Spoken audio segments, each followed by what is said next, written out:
सांगितलंय, तुमचे प्रतापराव जाधव साहेबांना सुद्धा रात्री सांगितलंय, तुमच्या भूमीत अशी घटना होत असली तर आम्ही शांत बसणार नाही।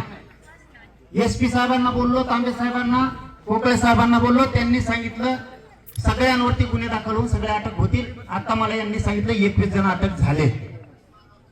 साबरे साबरे पळून गेले दिसते, ओरिजिनल आवलातच मागं राहिली।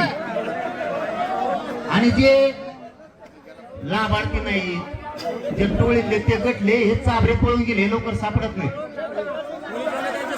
ते होईल ना, आपण सगळ्यांनी 25 तारखेपर्यंत विश्वास ठेवायचा का पोलिसावर? वेळ दिला पाहिजे, काम करणाऱ्या अधिकाऱ्याला वेळ दिला पाहिजे। नाही दिलं तर मी म्हणून मी आहे तुमच्या मागं। तुम्हाला सांगतो इथं काहीच नाही ती, एकदा जर आव्हान झालं ना तर कोण कोण आहेत ना, आपण कारवाई करू त्यांची। आपण कारवाई आपल्याला पण करता येते। मी दाते साहेबाला सुद्धा बोलतो, महासंचालकाला गाडीत बसल्या, हे प्रयोग चांगला नाही।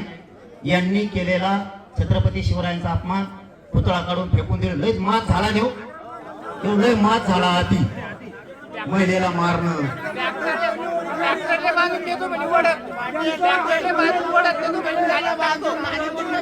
एवढे तर आता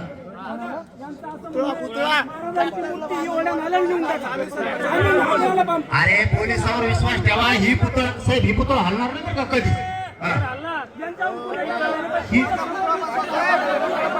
मी सांगतोय काय, मी सांगितलं ना, मी सांगितले, मी जबाबदारी घेतली ना, मी जबाबदारी घेतली। सगळ्यावर गुन्हे दाखल होणार, सगळे अटक होणार, ही जबाबदारी घेतली। तुम्हाला 2 दिवसात ऐकायला येईल। नसता 25ला राज्यातले पुरे मराठी जर नाही बोलले तुम्हाला नाव बदलून ठेवा। मग आंदोलन सुरू झाले की बंद होत नाही। छत्रपतीपेक्षा मला मोठं गुन्हे नाही माझ्या जीवनात, त्यांच्यासाठी मी जीवदान करायला पण तयार। मी काय देत नाही, सगळे येणार मध्ये।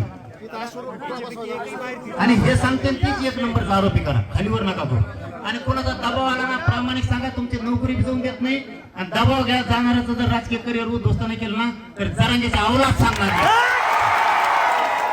तुम्हाला कोणाला धक्का लागू देत नाही। तुम्हाला तुमच्या एसपी साहेबाला, कोकळे साहेबाला 5 वाजेपर्यंत मुख्यमंत्र्यांचा फोन कर, तुम्हाला मोकळीक राहणार।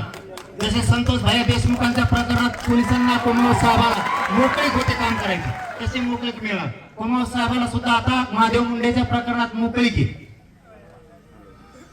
तुम्हाला नुसता फोन द्याला तरी तुम्ही एका मंत्र्याचा, आमदाराचा, आमच्या त्या खरकट्याचा तिकाड्या, कुणाला फोन द्याला, एसपी नाही उद्या कुणाला, फक्त मला कळवा, तुमच्या मागे आम्ही राहू, सगळा समाज तुमच्या पाठीशी। ग्रामपंचायत बरखास्त करा आणि त्या जाऊन जेल मध्ये ग्रामपंचायत चांगल्या चांगल्या धुल्या उलट झाल्या, त्या सरपंच वाकडे तिकडे झालं, तिकडे एकदाच नादी लागलं तर वाकडे तिकडे